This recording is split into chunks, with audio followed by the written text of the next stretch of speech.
All right, hey guys, welcome to the second video in our contract closing class. In this class, we want to go over your due diligence setup, things that you want to do with that, go over this form right here, the professional services disclosure, and talk about inspections and appraisals and what we're going to want to do during those times and how to help set those up, all right?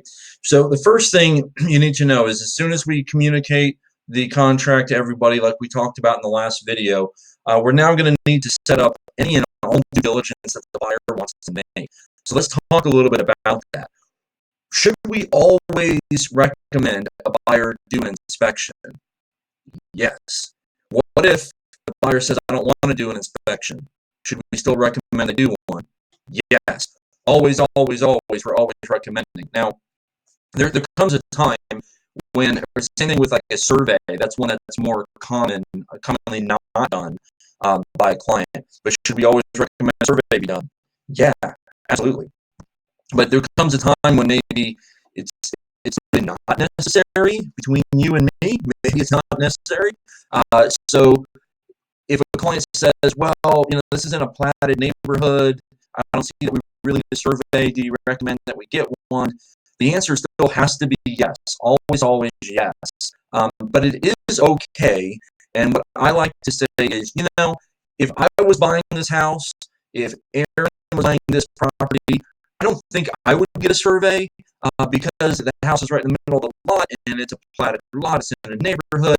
I don't think I would get one, but as your realtor, I recommend you get one. And one of the reasons why to get a survey is because your title insurance won't cover you for survey issues should you not do one before closing. So I definitely recommend you do, but to be honest with you, as my client, if I was buying a house, I don't think I would, but I still have to recommend that you do. So that to me is communicating my honest opinions, giving my client my honest feedback and what I think needs to be done.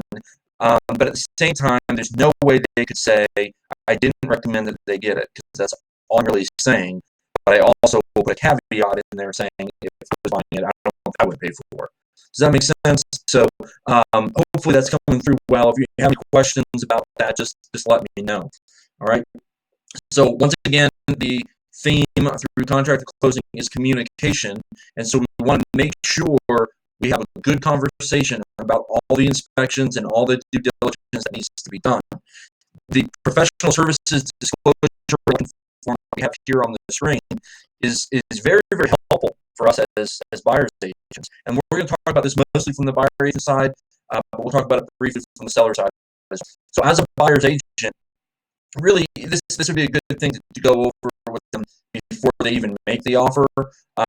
But let's say you get a chance to go through all the details there. As soon as we're under contract, now you have to have this conversation. And it really should be a face-to-face meeting, if at all possible. Or shoot, after these couple months, everybody's going to be good at video. So do a video meeting just like this, and you could take them through it and show them what you think they need to do. So in the professional services disclosure and election form, this is a required form that you need to fill out. Do not have this signed at closing. All right? I said it. Do not have this signed at closing. This should be signed while they make the decisions. And it's one of the biggest issues I see with our firm and every firm, that this is often signed like right at closing. Oh yeah, we use this attorney, and they have a sign at closing just because that's how you get your commission check, is making sure you have all your paperwork in. That's a mistake, a very dead mistake, because the time that you really need this form is when something goes south or goes awry during the transaction. And this is a really helpful form to move you through the due diligence period, but it is also a cover your bet form for the real estate agent, right? So if they were to come out and say later, hey, Aaron, I did not pick Philip Price, you picked them. Well, I have your initial right here saying that you select them. So, so it is kind of a very helpful form if something goes south. And my point is, if it goes south or all of a sudden they don't like you for some reason, you're not going to get them to sign anything at that point. So it's something it's a living document. You should be all things here, but you don't quite know what insurance company you're going to use yet. that's fine. Have them initial everything they do know, and then we'll initial that one when they make that decision. All right. So use this form while you're picking out what kind of due diligence they need to do. All right. So let's get into it just a little bit. Who picks the appraisal? Usually the lender, right? But not always. So sometimes the lender will allow the buyer to pick it, although that's rare nowadays. But certainly in a cash offer, the cash buyer might choose to do an appraisal, and they might choose not to. And believe me, it's very important that you have them initial, that they waive the appraisal, because if something happens later and then they're upset with you, and they come back and they say, you know what, I don't think we got a good deal on this property, and I'm upset. You never said I should get an appraisal. Well, I have your initial right here saying that you waived that. All right, so that's one of the reasons that's there for. But typically the lender picks it. So if we do that, we just have the initial here and then put the name of the lender, because oftentimes you will not know the name of the appraiser. Sometimes you won't, but it's okay. Just the lender will select something like that. Okay. Which closing attorney are you using? Are they going to do an elevation certificate? Yes or no? Most of the time, no on that one. But again, it's good to have them initially. They waived it. Home inspections. All right. So which home inspector are they going to select? Very important that they have initial that this is their selection. What do you think most buyers say? I don't know. Who do you think I should use, Aaron? Right? So oftentimes it does fall on us to give them some good names of people, but it is their selection, and so that always needs to be clear. Everything on here is their selection of who they want to use. Okay. Do they have to get a home inspection? No. In North Carolina, they don't have to get a home inspection, or might choose to have Uncle Bob come by and look at the house. That's fine. It's always going to be our opinion that you get a professional home inspection. That's always our opinion, 100% of the time, all the time. But if they say, no, I don't want to do that, I just want Uncle Bob to look at it, that's fine. We can just select waive or select, they selected it and say, oh, Bob is coming by to look at it. That's who buyer wanted. Something like that. They initial that. Okay. So who do we pick? Who do we pick? Let me go to I don't think while this is on, but this is our goal services file. You all know this is in the office for your use, and we're constantly tweaking it. In fact, right now we're in the middle of maybe adjusting a couple of names here. We always want to use our gold service providers, okay, if at all possible. Why? Because they're people that we know, like, and trust. And if our buyer clients don't use a good lender, it causes everybody heartache. If they don't use a good inspector, it causes everybody heartache. So these are people that we know, like, and trust. All right. 90% of these people we have no relationship to whatsoever. There is a couple that we do. One of them being house and property management. Myself as the owner of White Realtors Unlimited, I also own part of House and Order Property Management. So there is a financial difference there, but it also gives us opportunity to stay in front of them. We also have a financial interest in Carolina Title Ventures as a small minority owner in that company, which gives us leverage with them as a title company. So it's all about creating leverage. And by working with these companies, we have the opportunity to help them should a crisis occur. So it is critical that they are using people that we know, like, and trust. All right, I'm going to go back to this. If they don't use somebody we know, like, and trust, that's okay. We're not going to force their hand. But I am their agent, as a buyer's agent. I am going to tell them, hey, look, you didn't use affordable inspections with Austin Bowman. He's the guy I like to use for my own personal properties. You want to use Joe Schmo I've never heard of before. That's great. That's your decision. We'll use him, no problem. But I'm telling you, if there comes an issue with that, I told you so. All right? So something like that. So it gives you that leverage. And we need to be true advisors to people, not just yes men, yes women saying, oh, you want to use them? Okay, let's use them. That's not being a good advisor. You need to be there to tell them what's right and what's wrong. They want to use Wells Fargo, Bank of America for a mortgage. Good luck. I mean, that's honestly what I've told clients to their face. good luck. And they're like, what do you mean? Like, let me tell you some stories. They don't care about customer service. We will delay in closing. I can give them story after story after story of bad issues that we've had with these big banks lately. So they have a right to use them, and if they want to use them, that's okay. And I hope it goes well. I'm going to do everything in my power to make sure things go smoothly. If it doesn't, and they're like, my lender's letting me down. They're not. I can't get a hold of them now, or they're telling me they got this new requirement. Now I don't qualify for this loan. It's kind of like, okay, now let's call Movement Mortgage and see if we can save the deal. Actually, makes you look better if that happens, right? So again, it's just when we're picking these things, it's so important that we are using people that know, like, and trust. All right. And so certainly, if you have people that you think do a really good job and they're not on our company list, that's fine. Great. You know, if you're an independent contractor, unless you working with people that you like to work with as well. All right. So help them through the process, finding the people that they know, like, and trust. They go through this form line by line and seeing anything else that they want. Should they get a septic inspection? Yeah. I don't want to get one. Okay, don't. You know, personal philosophy. Do not say this to a client, please.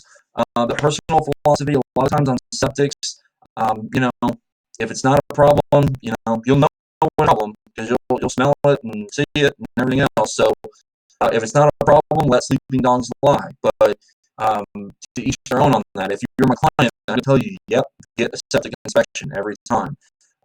But, you know, if I'm buying a property that was built in the 80s and there's no septic issues and I don't see any potential issues, I'm probably not doing one personally.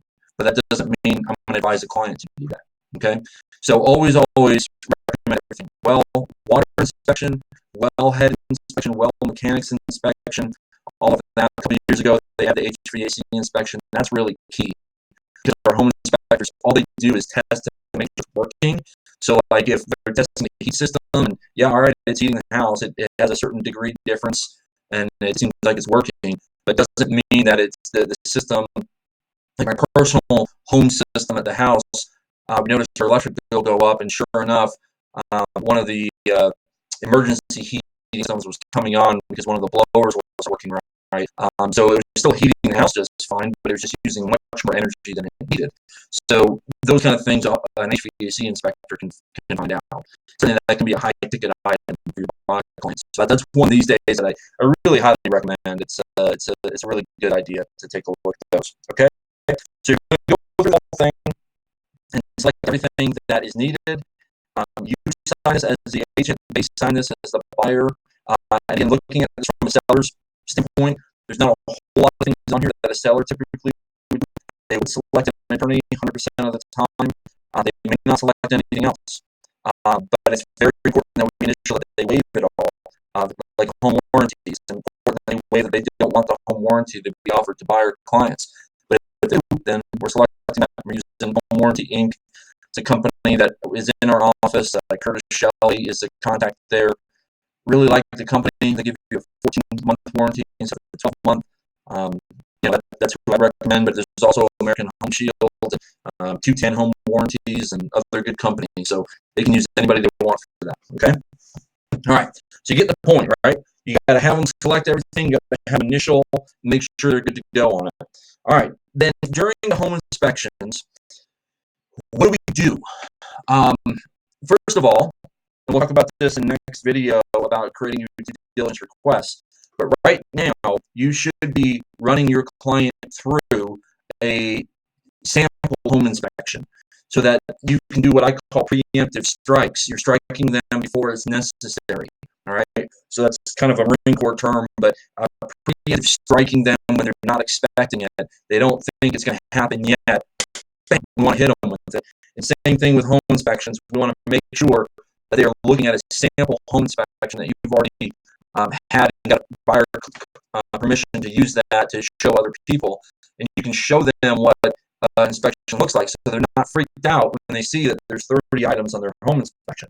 Okay, so give them a pre-existing home inspection so they can see that and make sure they're aware of what it looks like. it kind of looks scary. If you're not used to them, they look a little bit scary. So make sure you look through that with them and do those preemptive strikes with them so they're prepared when they see their inspection. Like, okay, this looks similar to the other one. All right, I'm knocking out here. Those kind of things. All right. But during the home inspection, should you be there for the home inspection? Different philosophies there. I'm perfectly fine if you want to be there for the home inspection. I personally don't think you should be. I think it's best to coordinate with the home inspector. Let's say they're going to be there from 10 to 12 today, and they say, hey, why don't you come by about 11:30, 11:45, and I'll run you through all the high-ticket items or issues that we're seeing with the property. I think that's a really good idea. In case you don't know, any good home inspector is registered with the Board of Realtors and the MLS, and they have a Century Lock key, so they can get in without you. All right. If they don't have that key, it's kind of a red flag. They're not maybe that serious, or they're just getting started, and maybe a red flag. So be aware of that. But most of the time, they can get in on their own. They don't need you to be there. I don't like being there for two main reasons. One, over the years, I've become friends with some home inspectors, locally and not locally. They don't like it. I mean, I'm just telling you, they want to go in and do their job and move on to the next thing. And the more questions we ask and the more distractions we give them, honestly, it makes their job a little bit harder. But they understand we want to be there sometimes, and they're okay with it. But it does make it a little bit harder for them, especially if we're hovering over them the whole time. So that's one reason. The other reason is legalistically or legally.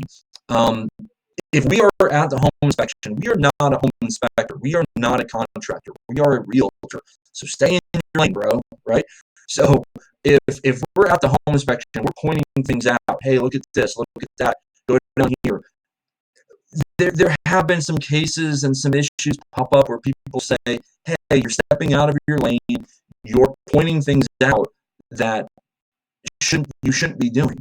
Or you might be negating things. You might be saying, oh, don't worry about that. The buyer said that thing was fine.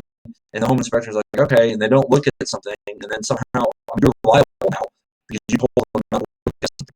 So I'm not saying we're going to do that, but it just relieves the temptation for any of that sort of stuff if you're not there until the very end. I do think it's helpful to be there at the end so they can walk you through and show you the issues so you're not just looking at pictures and words. You can actually physically see what the issues were. Okay. And another good point on using Gold Services, good home inspectors understand the deal and they understand how to talk to buyers, and they know that if they're looking at, they're inspecting 2-3 homes a day, 5 days a week, so they're seeing a lot of homes. Going to this home and has a couple of issues, and the buyer starts freaking out. The good home inspectors will say, hey, it's okay. I see this all the time. It's normal. Don't worry about it. These are some issues maybe you get addressed, but this is a normal house. It's perfectly fine. Like, they'll say good things like that to help you keep the deal together. And sometimes the bad home inspectors I've run into, they like the attention and they like being the center of the attention from the buyers, and so they say, oh, well, look at this, look at that. Oh man, yeah, this isn't something I would buy. Nobody gives a crap what you think, Mr. Home Inspector, right? Just give us the facts. So sometimes when they don't use good home inspectors, you get somebody who can blow up a deal easily by just saying a few key words to your client. All right. So back to the actual home inspection. If your buyer client is there, you have to be there, unless you get permission from the listing agent and you call them up and say, hey, I've got another closing, I've got an appointment, I can't be there, but my buyer really wants to be there. Is it okay if they go with the home inspector even though I'm not there? If they say no, then no. You're going to have to rearrange it or figure something out. But if they say yes to that, okay, then so be it. But if the buyer client's going to be there, you need to be there. Typically, the sellers leave the house for the home inspection. They should. If you're the listing agent, encourage them to please leave. It is very uncomfortable to be the owner of a house and have someone poking around your property. It's much easier just to leave. I tell stories all the time about my own personal emotions. And, I had a home inspector once come to my house. I wasn't even selling it. I was just wanting to get a feel for a couple of things on property, and I had them come over. They start poking things out, some of which I had been the one to repair them, or pretty shabbily repair them maybe. And they start poking things out. It starts hurting your feelings, and my personality, I kind of buffed up, like, hey, don't talk about my place that way. And I kind of just held it in with the guy because I knew him, but I did feel that anxiousness and just not comfortable somebody poking around your property, right? So don't let the sellers be there if it's all possible. It is very uncomfortable for everyone involved, and it's not really healthy for the seller. It's much better for them to leave, get a home inspection, and just get the results and be there while someone's poking around. Okay. Appraisals. Typically, as the buyer agent, you won't know when the appraisal is happening because the lender doesn't know who the appraiser is either by law. Now they don't know who that is, but the listing agent will typically know because the appraiser has to make an appointment to come see the home. So if there's an issue or there's something that you really want to show the person some comps or something like that, it could be a good idea to show up for the appraisal and just kind of pal around with them and show them what they need to see. Maybe there's some hidden things or some great insulation or things that aren't as obvious to the naked eye that they need to know. It is a good idea to point those things out. But you're not supposed to give them values or tell them what you really need the property to come in at. I mean, they know that because they see the contract and they see what the purchase price is. But if you think something's going to be close, it's okay to approach them. But it depends on the appraiser. It depends on the appraiser. Okay. So all right. So we're going to end video 2 there. That's the due diligence setup, and then we're going to talk about in the next segment how to make the due diligence requests and talking about the repairs and the verifications of that in the next video. All right. Thanks for joining.